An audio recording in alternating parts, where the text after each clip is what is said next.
Gimana kabarnya anak-anak? Semoga selalu sehat dan selalu dalam lindungan Allah ya. Hari ini sudah siap belajar? Oke, sebelum kita mulai belajar, mari kita berdoa bersama-sama.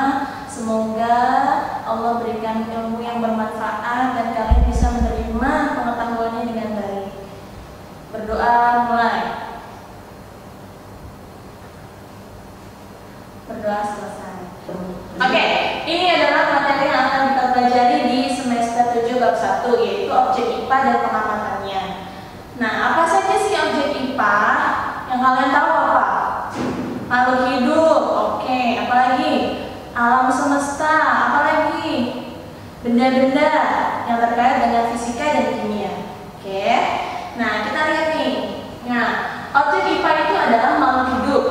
Terus kemudian ada benda-benda serta fenomena-fenomena yang terjadi di dalamnya itu menjadi objek IPA. Nah, bagaimana sih kita caranya supaya bisa mengamati, menyelidiki objek IPA yang sedang kita pelajari? Ada yang namanya metode ilmiah. Sudah pernah dengar apa itu metode ilmiah?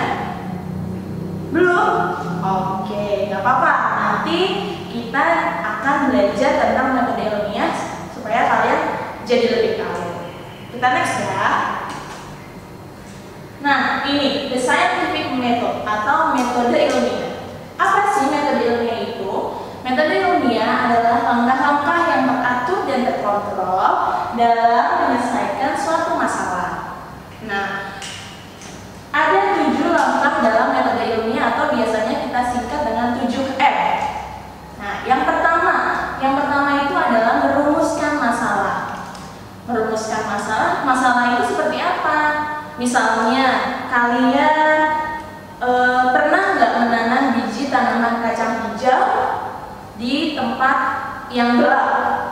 Kira-kira bagaimana hasilnya? Oke, nah itu bisa menjadi suatu masalah yang bisa kita cari tahu jawabannya dengan metode ilmiah ini. Ya, Ibu ulangi. Jadi yang pertama ada merumuskan masalah, kemudian yang kedua ada mengumpulkan data atau informasi. Untuk apa? Untuk menunjang data atau sumber-sumber yang perlu kita ketahui. Gitu. Kemudian yang ketiga adalah membuat hipotesis atau dugaan sementara. Namanya dugaan sementara berarti itu harus kita buktikan. Bagaimana membuktikannya? Yaitu dengan melakukan eksperimen atau percobaan. Pasti kalian pernah kan melaksanakan percobaan? Nah, setelah kita melakukan eksperimen, pastikan kita memperoleh data atau hasil dari eksperimen itu. Kemudian data itu diolah dan dianalisis menjadi sebuah kesimpulan yang benar. Nah, begitu sudah dapat kesimpulannya, baru kita bisa mempublikasikan hasilnya. Gitu. Jadi ada 7 langkah metode ilmiah untuk memecahkan suatu masalah dalam IPA. Nah, catatan pentingnya nih, ada langkah-langkah metode ilmiah ini. Kalau namanya langkah-langkah, berarti harus berurutan atau boleh diacak? Oke, harus berurutan ya. Jadi dari nomor 1, 2, 3 sampai nomor 7 itu harus berurutan. Nggak boleh dari nomor 1 ke nomor 4, nomor 4 ke nomor 2 dan seterusnya. Nanti nggak ketemu hasilnya. Gitu ya. Oke, paham? Oke, good. Next. Namanya seorang ilmuwan, pasti dia bekerjanya harus konsentrasi dan harus butuh ketelitian. Kenapa? Karena nanti kalau dia tidak teliti, kalau dia terburu-buru dan tidak punya rasa ingin tahu, maka nanti dia nggak mau melakukan penelitian-penelitian gitu. Nah, apa saja sih sikap ilmiah itu? Yang pertama, dia harus punya rasa ingin tahu yang besar. Nah, yang kedua dia harus jujur. Yang ketiga itu teliti. Selanjutnya ini juga mau menerima masukan atau kritik dari orang lain. Dan yang terakhir ada bersifat objektif. Apa sih objektif? Objektif itu artinya dalam melakukan suatu penelitian diharapkan seseorang itu tidak dipengaruhi oleh perasaan dirinya sendiri. Sampai sini bisa dipahami tentang metode ilmiah dan sikap ilmiah? Oke, kita akan lanjut ya. Tadi itu materi pendahuluannya sebelum kita masuk ke materi utamanya. Nah, materi utama itu ada tentang objek IPA dan pengamatannya tadi. Namanya pengamatan, berarti, nah, kalian pernah mengamati nggak? Apa yang pernah kalian amati? Banyak ya, bisa apa saja yang kalian lihat bisa kalian amati. Nah, jadi pengamatan itu apa? Kegiatan mengamati dan mencatat objek yang diamati. Nah, dalam pengamatan itu dibedakan menjadi dua. Ada pengamatan kualitatif dan pengamatan kuantitatif. Kita lihat bedanya ya. Oke, pengamatan kualitatif berarti dia kualitas menggunakan alat indera, ya. Kalau pengamatan kualitatif dilakukan dengan alat indera. Alat indera kita ada apa? Mata. Kemudian apa lagi? Telinga. Apa lagi? Hidung dan lainnya ya. Oke. Nah, tidak mengacu pada satuan baku. Apa sih Bu satuan baku? Nanti di belakang kita akan pelajari lagi tentang satuan baku. Nah, menghasilkan data kualitatif. Pengamatan kualitatif akan menghasilkan data kualitatif. Data kualitatif itu apa? Data yang tidak berupa angka. Contohnya nih, contohnya menyium wangi bunga. Kita nggak bisa menilai wangi bunga itu dengan angka 1 sampai 10. Ya kan? Jadi kita hanya bisa mencium wangi bunga saja, tidak bisa menilainya dengan angka. Itu untuk pengamatan kualitatif. Kalau pengamatan kuantitatif dilakukan dengan alat ukur. Alat ukur itu banyak.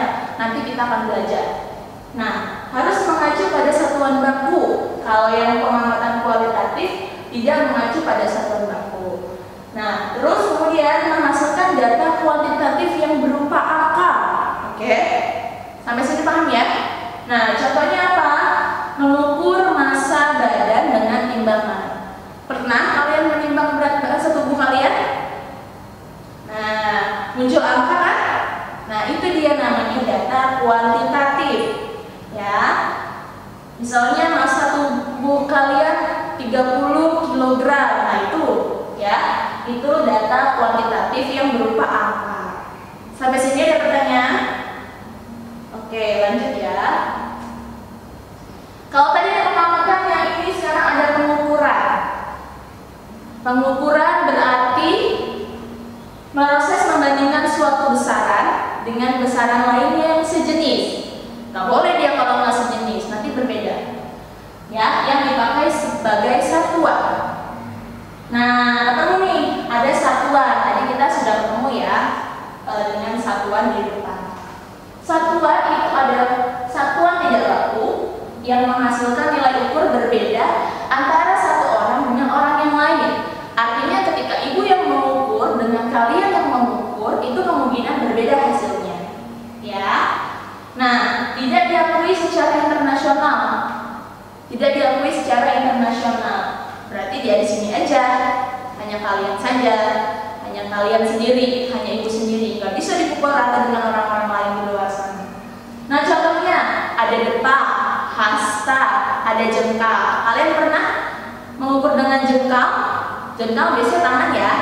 Misalnya panjang spidolnya 1 jengkal.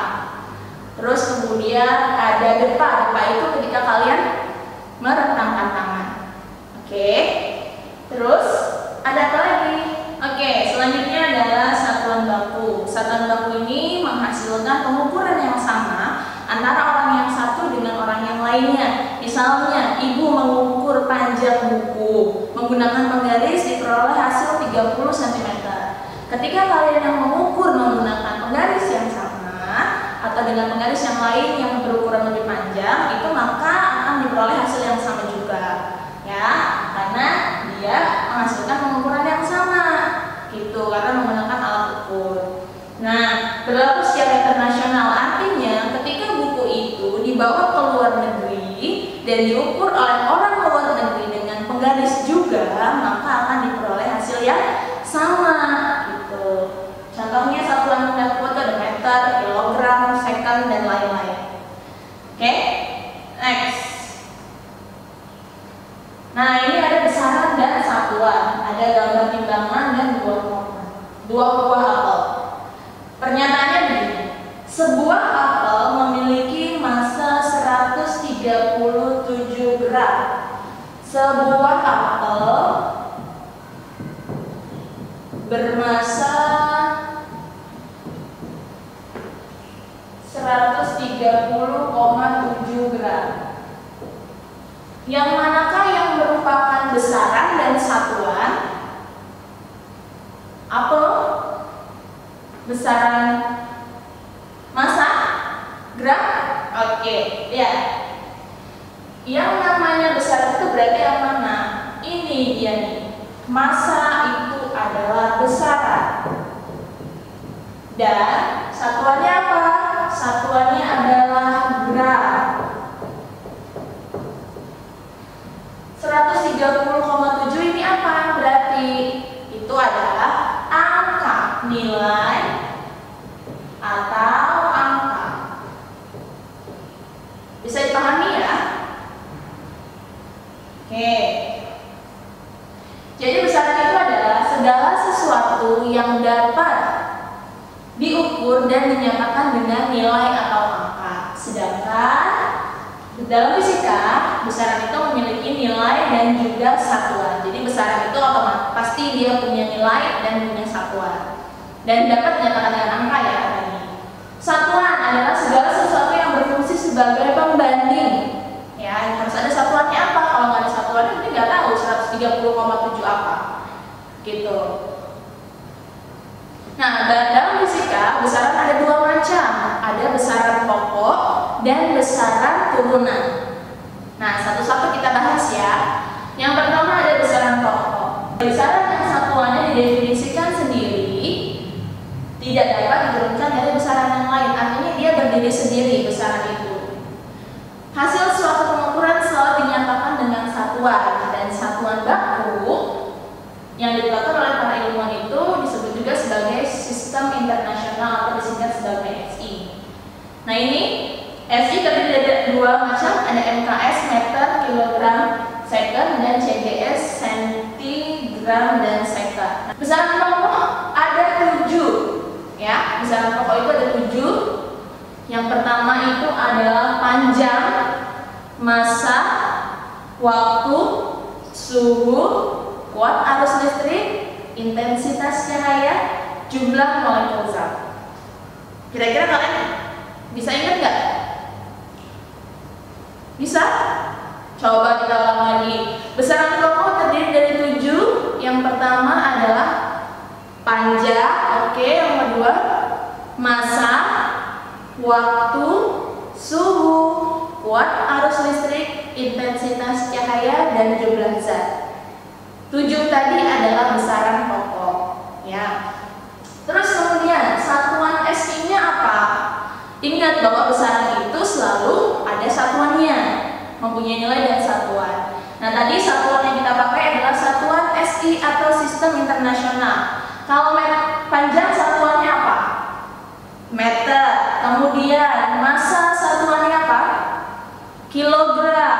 Oke, waktu satuannya second. Kemudian untuk suhu satuannya Kelvin. Untuk watt arus satuannya ampere. Intensitas cahaya kandela, jumlah zat mol.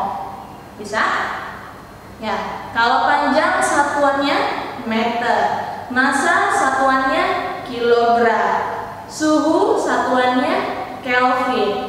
Waktu satuannya apa? Second. Kemudian kuat arus satuannya ampere. Intensitas cahaya satuannya kandela. Jumlah zat atau jumlah molekul zat satuannya mol. Sampai sini bisa dipahami? Selanjutnya kita mau masuk ke besaran turunan. Apa sih besaran turunan? Besaran turunan ini adalah besaran yang diturunkan dari besaran pokok, diperoleh dengan cara dikali atau dibagi. Ya, misalnya luas itu diperoleh dari hasil kali panjang dikalikan dengan lebar. Ingat, panjang itu satuannya meter, lebar satuannya juga meter, maka diperoleh satuan sistemnya adalah meter persegi. Jadi besaran turunan ini diperoleh dari hasil kali atau hasil besaran pokok yang 7 tadi. Nah, ini ada banyak nih besaran turunan. Ada luas, volume, massa jenis, kecepatan, percepatan, usaha, kemudian daya, tekanan, dan momentum. Nah, ini ada yang namanya istilahnya konversi satuan, ya, mengubah satuan dari suatu besaran ke satuan besaran lain tanpa mengubah nilainya. Ya, kalian pasti pernah kan waktu SD belajar mengubah dari kilogram ke gram, terus kemudian dari meter ke sentimeter, dari desimeter ke meter, atau mengubah dari jam ke detik dan sebagainya. Pernah kan? Nah, di sini kita belajar lagi. Konversi satuannya ini adalah konversi satuan panjang. Jadi kalau panjang itu meter ya, satuan isinya. Kemudian ada konversi satuan berat, gram, kilogram, dan seterusnya. Nah, ini untuk konversi satuan waktu, ada menit, jam, detik, hari, tahun, dan lain-lain. Konversi satuan volume juga ada meter kubik, desimeter kubik, dan seterusnya. Sampai sini bisa dipahami? Bisa ya? Oke. Tugasnya adalah kalian silakan membuat video kegiatan kalian sedang melakukan pengamatan dan pengukuran, ya. Misalnya contohnya gini, kalian punya tanaman di dalam pot, kalian ukur tinggi tanamannya dengan menggaris. Nah, itu kalian catat hasilnya berapa, ya. Terus misalnya kalian mau mengukur suhu tubuh dengan termometer, silakan, ya. Jadi terus kemudian kalian memakai seragam sekolah hari Senin, ya. Durasinya ada 2-5 menit dan isi videonya kalian ada salam pembuka, perkenalan diri, kegiatan pengukuran dan hasilnya. Terus sebutkan juga besaran dan satuannya apa.